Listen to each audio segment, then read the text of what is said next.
Entonces, pues yo enseño esa imagen a mis alumnos y digo, bueno, y empiezo a hacerles preguntas. ¿Quién es ese punto? Bueno, más o menos el baricentro. Vale, dicen, venga, bueno, prueba superada. ¿Por qué el área del triángulo morado es un tercio? Pues bueno, tú vas a saber que eso es el baricentro, pero ¿por qué es un tercio? Y aquí ya las respuestas son variables, ¿no? Porque está en el centro, porque es que los ángulos son 120 grados. Algunos sacan esa regla de que esto es 2 tercios, esto es 1 tercio. Cuando no sacan esa regla yo me pregunto, ¿pero esto sucede en todos los triángulos? Porque este triángulo que hay aquí es especial. Lo hemos dicho, pero es un triángulo equilátero. ¿Sucede en todos los triángulos? Pues no se sabe. Y ahora es cuando, por ejemplo, me paso a GeoGebra.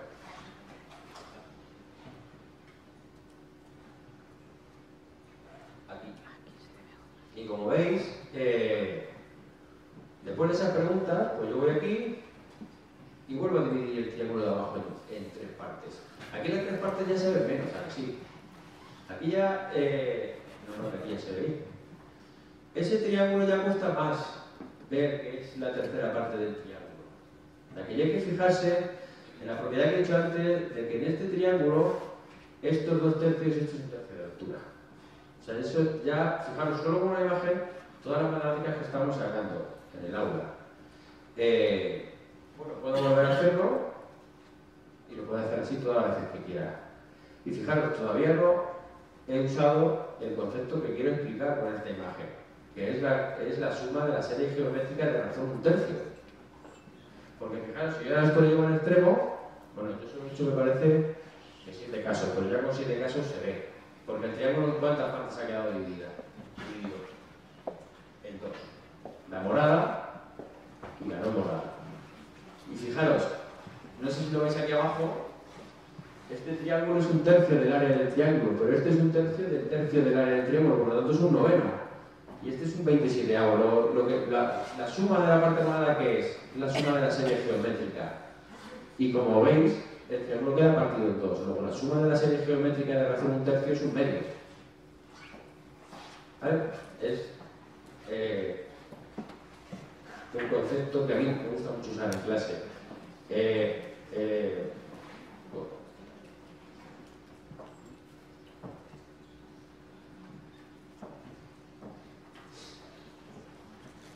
Si sigo,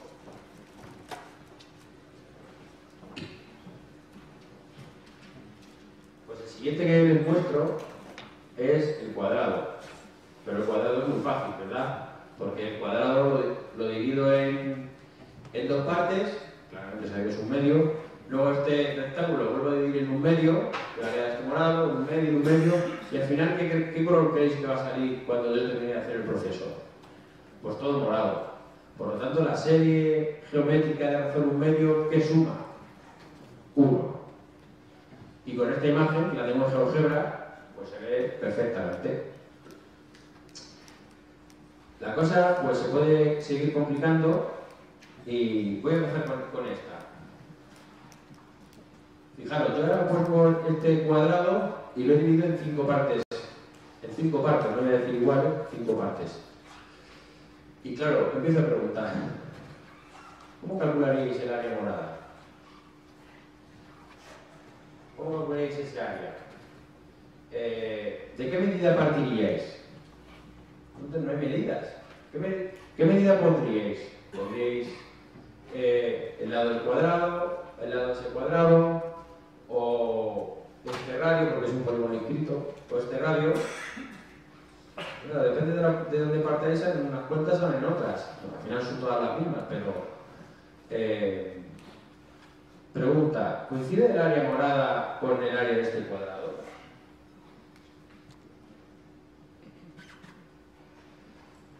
Hombre, con ese 1/5 que hay aquí, pues una pista gorda sí. Pero no es tan obvio, o a mí, o sea, yo la primera vez que vi esa demostración, pues tuve que hacer las cuentas. Estas cuentas que no son fáciles. Bueno, fáciles entre comillas, fáciles para ellos. Pero hay que pensarlo porque Entonces tienes el lado, pero no tienes la base esta. Y si lo voy a GeoGebra, pues ya tengo herramientas para empezar a estudiar.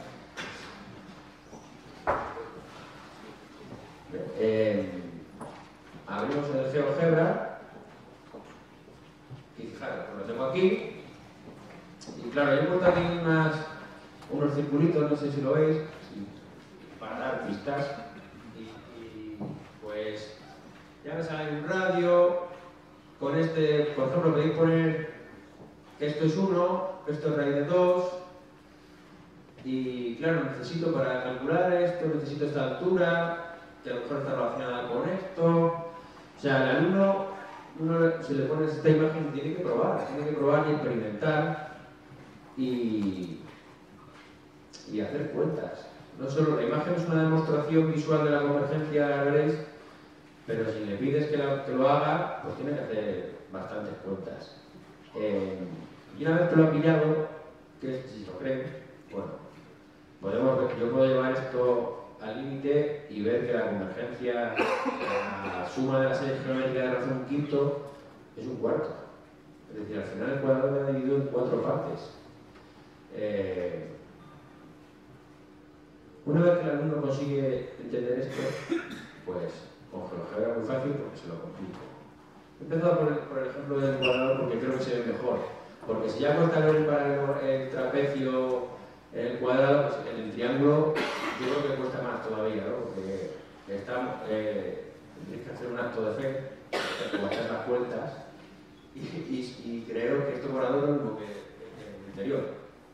Que lo es, porque además cuando uno hace el problema, fijaros que en los circulitos rojos que yo he puesto, es muy curioso, a mí me gustó mucho. En los circulitos que yo he puesto, pues fijaros, esta distancia y el radio tienen una relación muy curiosa relacionada por supuesto con dividir el triángulo en 4 partes. No lo voy a decir para que hagáis las cuentas, porque así os sorprendéis como me lo hice yo. Y fijaros, y ahora ya, ¿cuánto creéis que va a dar la suma de la serie geométrica de razón un cuarto? Vamos a verlo. Pues nada, empezamos a dividir un tercio, digo un cuarto, ¿y en qué se ha quedado el triángulo dividido? En 3. Luego la serie geométrica de razón un cuarto suma, los infinitos términos suman un tercio. Pero vuelvo aquí.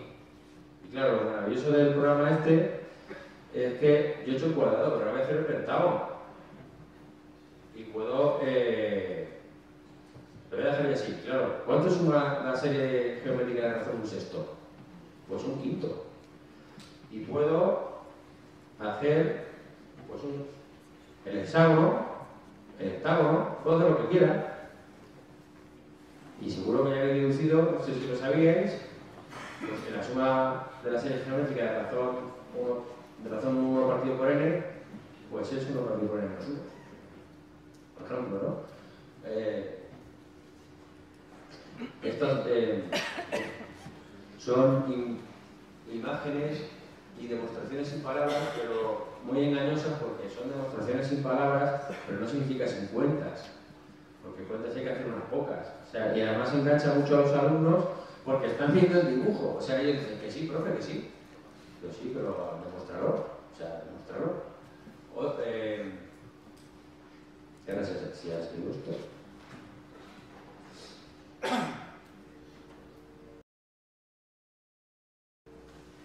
Bueno. Y...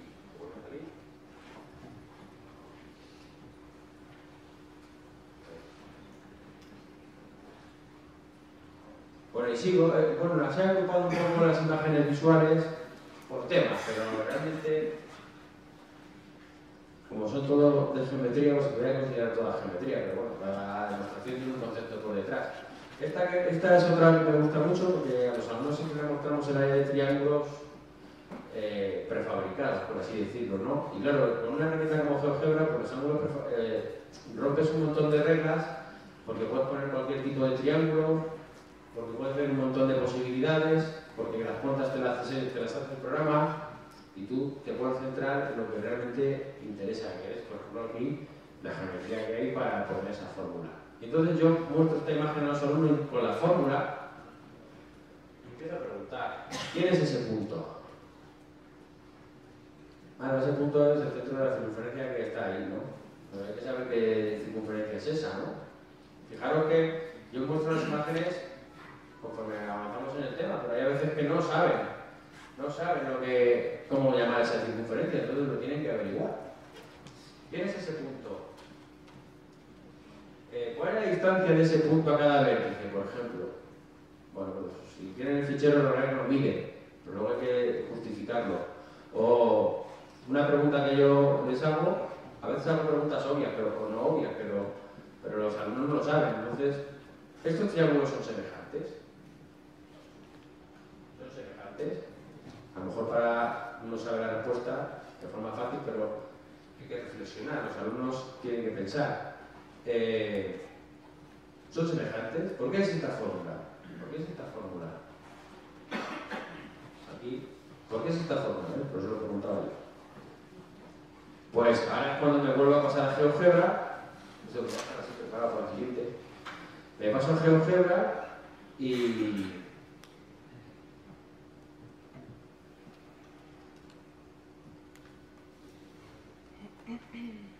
claro, GeoGebra, las demostraciones sin palabras que había hasta ahora pues son fotos o imágenes, pero GeoGebra le añade la animación. Si yo la animo, pues convierto el triangulito, ahí hay alguna simetría, que lo hace muy rápido. Bueno, la voy a parar cuando termine. Y resulta que transformo el triángulo inicial en un trapecio. Y puedo volver a preguntar, bueno, ¿cuál será este trapecio? Pero esto lo tienen que decir ellos, ¿no? Porque ya se ve en el trapecio, si no se la saben, la tienen que mirar, pues es base mayor o base menor por la altura. Pero si uno relaciona, resulta que la base mayor aquí es A más C y la base menor es B. Y la altura es el radio. Claro, esto hacerlo en clase a mano, con la tiza, pues lleva un rato, sería complicado, ¿no? Pero con GeoGebra es casi trivial. Bueno, hacer la animación esta se lleva un rato. Pero yo no la dejo, la tengo publicada en... Luego digo dónde está todo esto, ¿vale? La tengo ahí, o sea que la podéis usar tranquilamente. Bueno, ya veréis que en el mundillo de GeoGebra todo es gratis y todo es reutilizable, ¿vale? De hecho, por ejemplo, la demostración del cuadrado es de Manuel Sada. Bueno, yo la he modificado un poco para mostrar ciertas cosas, pero es de Manuel Sada, está en su página. O sea que, si sigo, por ejemplo, pues tengo otra preparada aquí muy chula que me sirve para enseñarles el área de un círculo de forma diferente, ¿no? Siempre... Ah, no, pues esto no lo sé aquí. Mira, soy un círculo de radio R, ¿vale? Y lo que pasa es que en vez de ponerlo macizo, pues lo he puesto con líneas que las puedo aumentar o lo voy a dejar así para que vaya más o menos rápido. Y ahora, por ejemplo, ¿cuál será el área de ese círculo? Todo el mundo te dice pi por el ecuador. Pero a lo mejor si lo ven así, corto el círculo y suelto las cuerdas. Si lo ven así, pues ¿qué sale? Un triángulo. Lo voy a parar porque si no se vuelve a cerrar. ¿Qué sale? Pues un triángulo. Y digo, bueno, ¿y por qué tiene que haber el triángulo con el círculo? Pues muy fácil, porque si os fijáis en la línea más exterior, o sea, la circunferencia, que si la mido, corto pi r. ¿Y la altura? El radio. Luego el área del triángulo, el pase por la altura, partido por pues un medio, como está aquí escrito, pi r por pi r cuadrado. Y ahora, pues doy y recojo el círculo. Digo yo. Está programado para que aguante los segundos. Y cierro el círculo.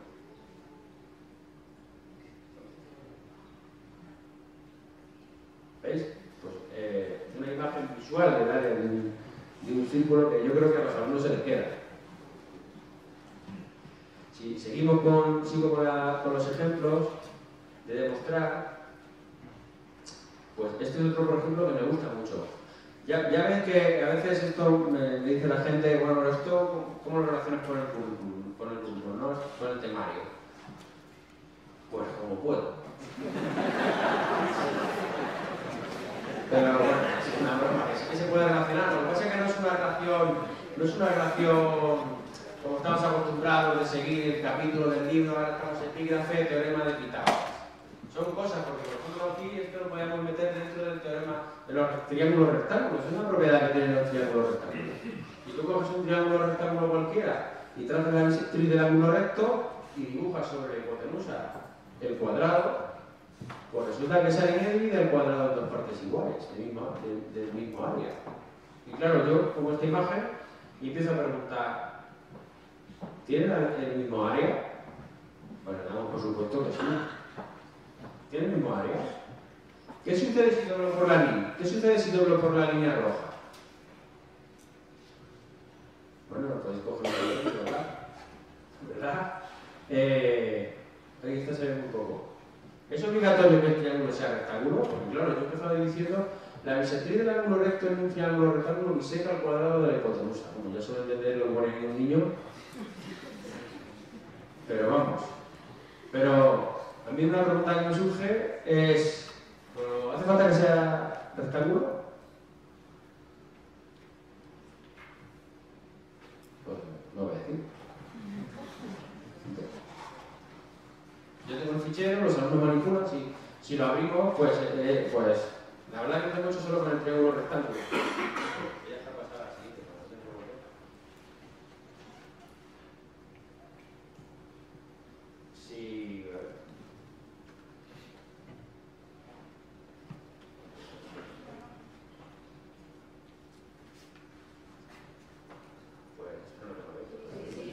¿Ah, sí? ¿No lo he visto? Aquí, bueno, yo he hecho una pequeña animación para enseñarles que realmente sí que es lo mismo, ¿no? Es un giro lo que voy a hacer. Y luego el triángulo rectángulo lo puedes poner como quieras.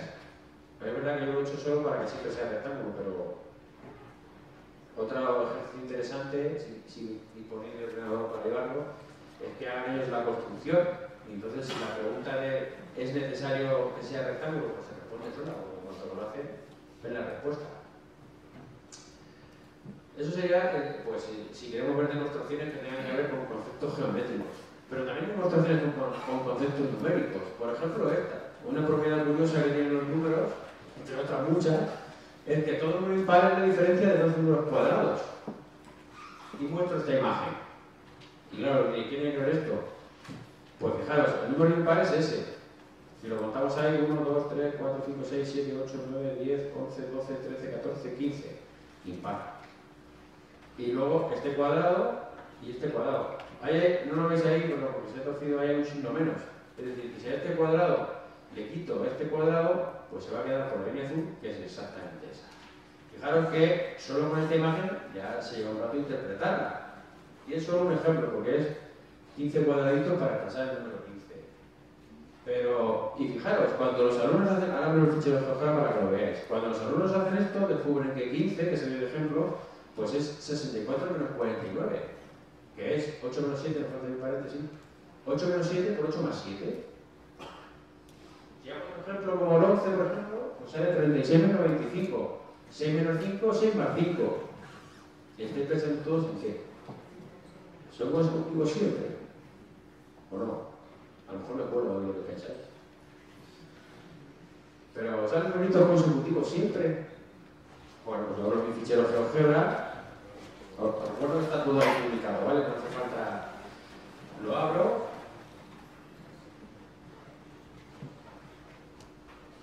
Y aquí, por ejemplo, tengo puesto el ejemplo del 11. Y lo doy a ver. Y ahora está. Y exactamente queda lo mismo, ¿lo veis? Debería verse aquí el número. ¿Veis aquí abajo la cuenta? Claro, yo puedo poner aquí el número que quiera. Se cumple siempre. Por ejemplo, puedo poner 23. Pues si le doy 23, Pues es 12 al cuadrado menos 11 al cuadrado. 144 menos 121. Puedo poner, bueno, yo lo he hecho aquí hasta 29. Y sale, siempre sale. ¿Por qué no ven una propiedad como esta en clase? Si no cuesta. Bueno, la única que hay por detrás, demostrar el teorema, pues se lleva un ratito, pero ¿por qué no? Pues, bueno, sucede siempre, eso es lo que me he anticipado, sucede siempre que tienen que ser consecutivos. Ahí lo dejo. Por ejemplo, otra pregunta que a mí me gusta hacer mucho esta la hice en cuarto, es preguntarle por el orden de los números racionales, ¿no? Los números racionales están ordenados. Todos sabemos que sí, pero la cuestión es decirle, ¿y cómo? ¿No? Claro, ¿cuál es la primera fracción? Entonces, bueno, les explicas con este ejemplillo que los números racionales sí que están ordenados. Se puede hacer una correspondencia con n. Ya sé que a lo mejor pensáis, y ahora sí con los alumnos, sí, yo les hago así, una correspondencia y digo que es inyectivo, que es biyectivo. Sí, ¿por qué no? Si tampoco, sí que se enteran en las palabras y los ejemplos. Fijaros, este ejemplo lo entienden perfectamente.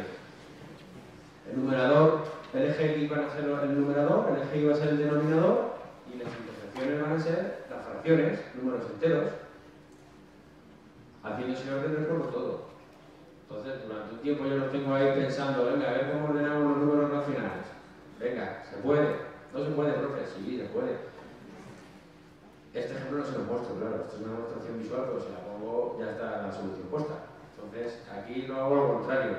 Aquí digo cómo lo hacéis, pensando, y luego muestro el ejemplo. Otra que me gusta mucho de números hay muchísimas. Es la suma de los números impares. Fijaros, aquí, yo siempre pongo, cuando hago este ejercicio, describe la imagen. Entonces, además, estos ejercicios los pido en papel. Digo, describe la imagen, son tecnológicos, yo tengo un ordenador para cada niño, hay cosas que tienen que hacer. Describe la imagen. Y claro, la imagen, aquí se ve regular por los colores. Pero si os la escribo yo, se ve aquí un círculo rosa, 3 círculos rosas, 5 círculos rosas, y aquí uno morado, 3 morados, 5 morados, 1 morado, 3 morados, 5 morados. ¿Vale? Y empiezo a preguntar, ¿por qué los círculos rosas? ¿Qué son los círculos rosas? Pues es un círculo, 3 círculos, 5 círculos. ¿Cuál creéis que va a ser el siguiente? Pues 7 círculos, ¿no? Son los números impares. ¿Por qué los círculos azules? ¿Qué son los círculos azules? Pues si cogiéramos todos estos y los giráramos 90 grados con un centro apropiado, pues saldrían los círculos azules. Saldría este círculo azul, ¿verdad? O sea, perdón, este bloque de círculos azules. Y si vuelvo a girar, este bloque de círculos azules. Y si vuelvo a girar, este bloque de círculos azules. ¿Están relacionados? Bueno, claro, acabo de decirlo, son todos el mismo girado. Pero fijaros qué figura geométrica sale. Fijaros qué figura geométrica sale, sale un cuadrado. Y además es un cuadrado curioso, porque es un cuadrado de lados 6 circulitos. ¿No? O sea que hay ahí 36 circulitos. Pero fijaros, si yo ahora sumo los círculos rosas, pues son 1 más 3, 4, y 4 más 5, 9. Los 9 es la cuarta parte de 36. Y si os fijáis, esto está dividido en 4 bloques. O sea, es la demostración visual de que la suma de los números impares, de los n primeros números impares, es n más 1 al cuadrado. Bueno, pregunto cómo. Otro ejemplo, este ya es un poco de nivel, esto es para bachillerato, pues ahí está demostrado que, una cosa curiosa, que e elevado a pi es mayor que pi elevado a e. Pero está demostrado visualmente, pero entenderlo se lleva un rato, Entenderlo se lleva un rato porque, bueno, veis una función, bueno, yo haré vuestra labor de pensarla, pues como se llama. Hay una función que es el logaritmo de x partido por x, y aquí está el número E y el número pi. Y calculo la imagen de esos dos valores por la función. Entonces aquí sale, creo que lo he puesto, ¿por qué esta función? Esa es una buena pregunta, pero ahora lo veremos. Quería que la he puesto más grande. Pues claro, ahora lo veremos. Fijaros, para calcular el valor de la imagen, pues sale eso. Pero bueno, y dicen los alumnos, pero ¿y eso qué tiene que ver con lo de demostrar que he elevado a pi con lo que está ya a la izquierda? Claro, es que volvemos a lo que he dicho antes, es una demostración sin palabras, pero no sin cuentas. O sea, de aquí se deduce eso.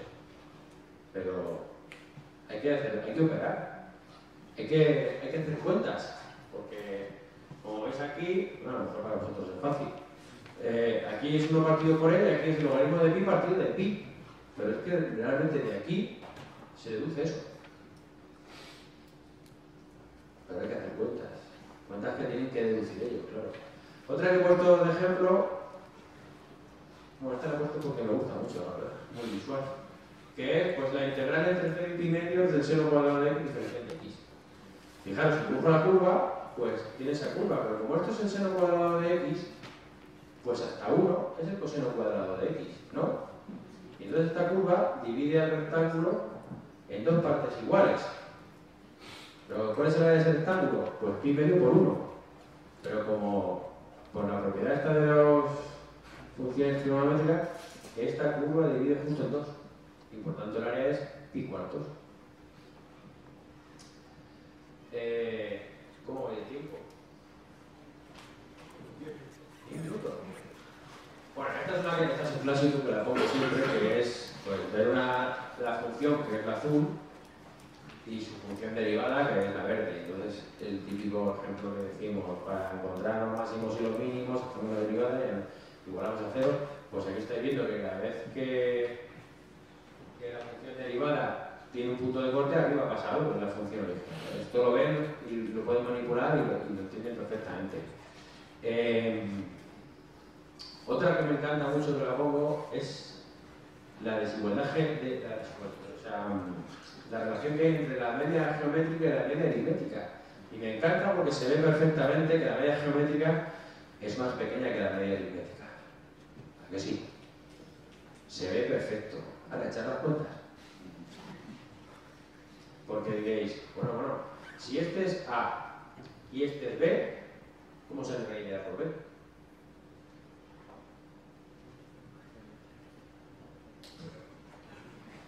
Bueno, yo puse la pistita esta del rectángulo, del triángulo rectángulo, pero no es fácil, y no es para curso bajo, la demostración esta. Y luego, pues, si la ponemos... Esta no es la tengo abierta. Ah, sí. Claro, luego con GeoGebra, pues, puedes manipular la A y la B para que vean que eso no depende de... Fijaros que ya solo entender por qué. Bueno, yo les hago reflexionar sobre eso, a veces lo entienden a la primera. ¿Por qué esta raya es A más B partido por 2? Porque es el radio de esta circunferencia, y claro, ese no varía. ¿Y esta raya por qué mide raíz de A por B por A? ¿Puede haber una relación ahí entre esta línea, el radio, que tiene que hacer cuenta, no estoy bien? Pero esta me gusta mucho. Y bueno, yo preguntitas. Pero esta me gusta más, porque es que esta se ve todavía más. Fijaros, esto es un cuadrado igual que antes, de base A más B. ¿Dónde lo puedes dar? Sí. ¿Cuál es el área del cuadrado grande? A más B al cuadrado, ¿no? ¿Cuál es el área del cuadrado pequeño? Bueno, ¿cuál es el área de este rectángulo? A por B. ¿Cuál es el área del cuadrado pequeñito? Porque hay que... Es fácil, pero bueno, lo tienen que hacer. ¿Y el área de este cuadrado pequeñito? ¿Y cómo deduzco esa fórmula? Aquí la demostración, la imagen pongo con estas dos. Y de aquí arriba, se deduce la de abajo. ¿Cómo? Pues hay que hacer cuentas. Poquitas, en este ejemplo poquitas, menos que en el otro, pero hay que hacer cuentas. ¿Os acordáis que he dicho que no voy a enseñar nada de Pitágoras, no? Bueno, al final de la presentación no pude resistirme y claro, voy a enseñar algo de Pitágoras. Bueno, este es el ejemplo. Yo lo he contado porque he descubierto que a veces no se sabe. El área de este cuadrado más el área de este cuadrado es el área de este cuadrado, como área, ¿verdad? Lo que dice Pitágoras. Pero uno puede decir, ¿por qué coger el área y no coger triángulos? Entonces el área de ese triángulo es el área de ese triángulo más el área de ese triángulo, sale el área de ese triángulo. Esta ya se ve menos, ¿eh? Hay que hacer alguna vueltecilla. Pero ¿y por qué triángulos? Y no pentágonos. ¿Eh? ¿Y por qué no hexágonos? Impuestos ya por qué. ¿Y por qué cogemos figuras rectas? ¿Por qué no cogemos un arco? Y puestos ya a pensar, ¿por qué no cogemos cualquier figura? Y resulta que sale que mientras esto sea semejante, se cumple el teorema de Pitágoras. ¿Vale? Y ya por último, voy a decir la última demostración, que es el inicio de la presentación. Y con esto acabo. Se acabó.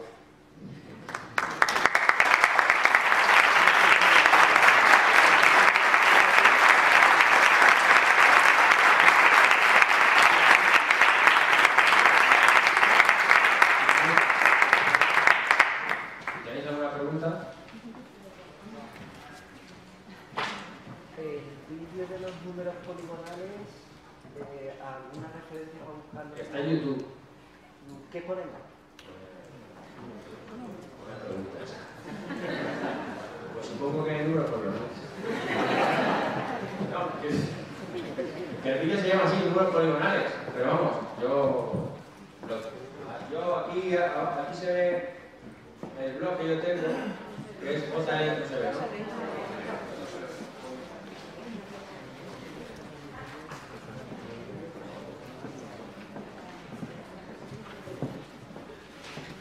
Esa es la dirección de mi blog.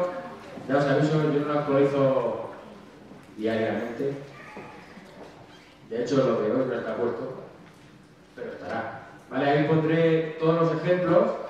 Bueno, está en GeoGebra Tube, no sé si conocéis. Pero aparte lo voy a poner aquí la presentación también, por si la queréis ver.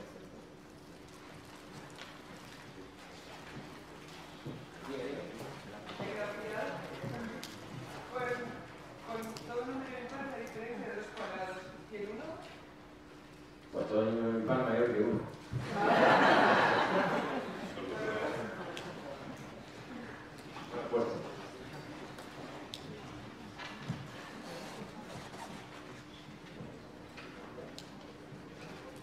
Muchas gracias.